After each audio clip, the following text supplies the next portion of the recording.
Nowadays, a lot of people are considering switching from fossil fuel vehicles to electric vehicles like Tesla, so that they can save on gas prices and help to have a more green environment. But wait a moment. Is this really the right decision to make? Or should we think of a better option? Hydrogen vehicles could be another choice.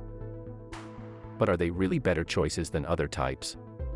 Stay tuned with Dr. Egghead and let's talk about hydrogen vehicles. First off, we've got to know what a hydrogen vehicle is. Let's keep it simple. If I were to define a hydrogen vehicle, I would define it as a vehicle that runs on hydrogen fuel. That's it. Simple. Believe it or not, hydrogen cars are not the only types of hydrogen vehicles. Ships, aircrafts, bikes, buses, and scooters are all among the many examples of hydrogen-powered vehicles that have been invented so far, as well as space rockets. I was surprised when I first heard about hydrogen vehicles. I couldn't imagine that human ambition could have reached the point of producing mechanical energy off of hydrogen. But it is true.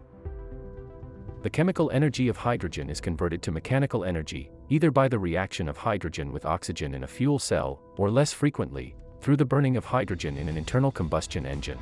Steam methane reforming, which releases carbon dioxide, produces 98% of the hydrogen. It can be made using thermochemical or pyrolytic methods using renewable feedstocks, as well as electrolysis of water. This process doesn't sound simple to me, and to be honest with you, this is a little bit expensive. Many technologies are being explored by scientists with the goal of providing prices and quantities that are competitive with gas or electricity. That's cool, but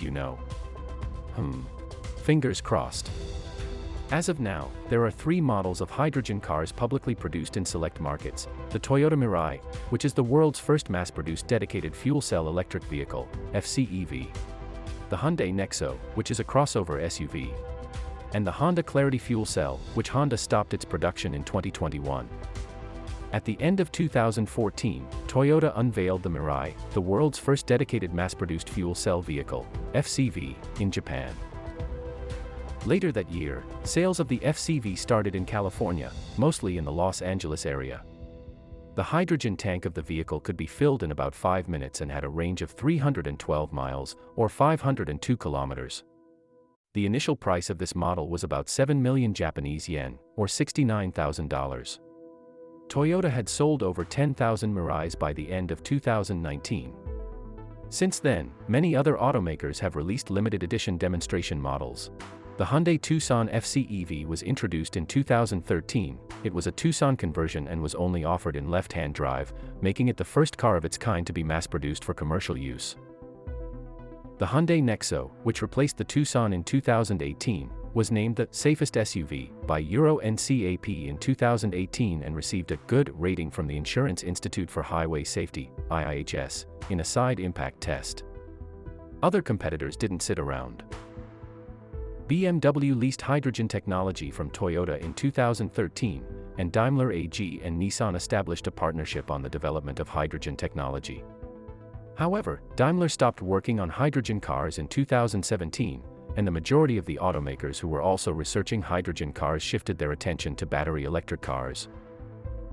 Sad to say, but in the last few years, many automakers have given up on their efforts to produce hydrogen-powered vehicles. In 2007, hydrogen car lovers who were looking for something beyond only making hydrogen vehicles established an organization to pursue their dreams. A racing organization for automobiles using hydrogen fuel cells, and named it the Hydrogen Electric Racing Federation. The company supported the 500-mile hydrogen races. Using a sizable compressed oxygen tank to boost power, a Ford Fusion Hydrogen 999 fuel cell race car prototype achieved a record speed of 334 km per hour on the Bonneville Salt Flats in August 2007.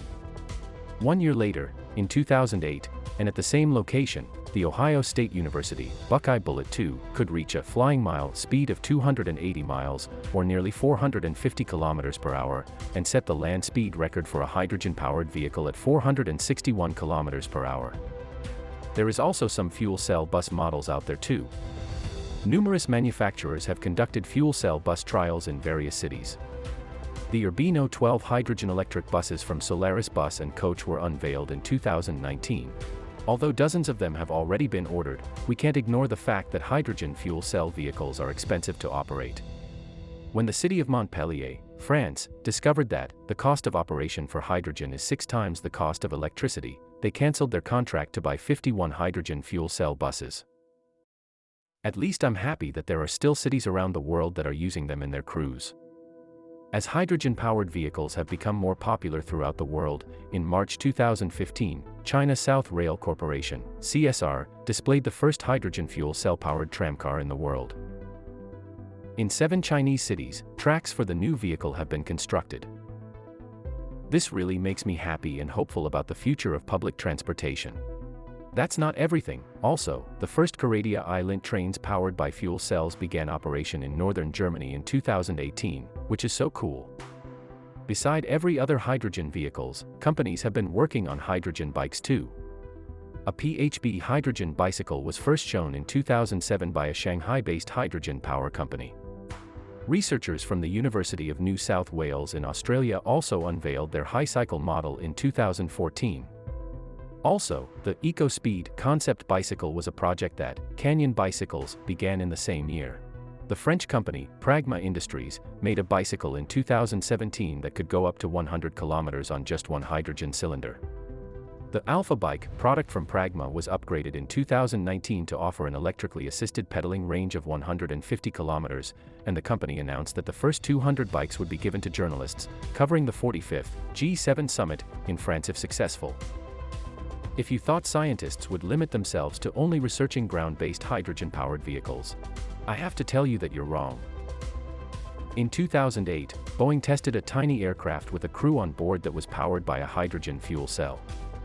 Also in 2010, Boeing unveiled its hydrogen-powered Phantom I UAV, powered by 2 Ford internal combustion engines that have been converted to run on hydrogen.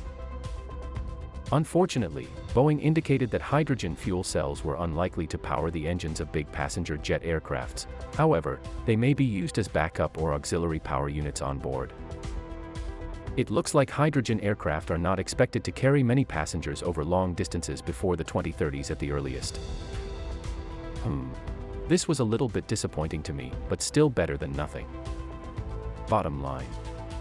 Despite long driving distances on a single fill-up, hydrogen technology has a number of drawbacks, including high carbon emissions when hydrogen is produced from natural gas, high capital costs, low energy content per unit volume at ambient conditions, production and compression costs, the cost of building fuel station infrastructure around the world to dispense hydrogen, and higher transportation costs. Hydrogen fuel cells are relatively expensive to produce, as their designs require rare substances, such as platinum, as catalysts. Since 2020, researchers at the University of Copenhagen's Department of Chemistry have been developing a new type of catalyst that they hope will decrease the cost of fuel cells. This new catalyst uses far less platinum as it's made with durable platinum nanowires instead of platinum nanoparticles. The next step for the researchers is to scale up their results so that the technology can be implemented in hydrogen vehicles. Hydrogen-powered vehicles look really interesting to me, but I don't think they're going to replace classic or electric vehicles in our daily lives anytime soon.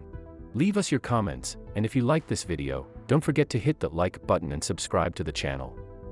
See you soon.